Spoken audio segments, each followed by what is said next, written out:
Априлски ценовен удар за граѓаните. Статистика измери 5,7% инфлација во однос на истиот месец минатата година. Најголема стапка од 8% има кај храната и безалкохолните пијалаци, а на второ место според ценовниот притисок се транспортот и рекреацијата, спортот и културата со 5,4%. За скоро 5 или повеќе од 5% инфлација има и кај одржување на домаќинствата, образование, лична нега. Во првите 4 месеци од годинава, во споредба со истиот период лани, инфлацијата изнесува 4,2%. Премиерот Христијан Мицкоски вели дека владата на дневно ниво ја следи ситуацијата со цените. Според него, месечната инфлација од околу 1% е сигнал дека ценовната состојба е под контрола. Според премиерот, инфлацијата во земјава ќе биде на ниво како просекот во регионот и еврозоната.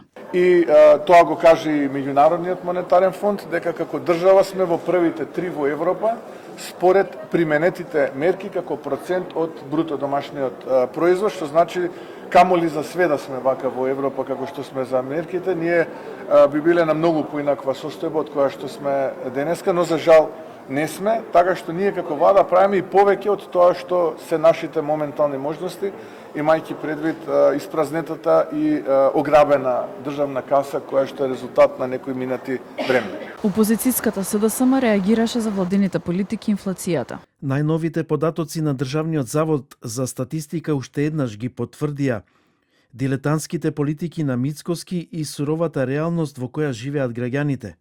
Додека Христијан Мицкоски кажува бројки за трета економија во Европа, статистиката е поразителна. На Мицкоски не му се важни граѓаните, туку бизнисите преку криминални тендери. Само за тоа има пари, за народот нема.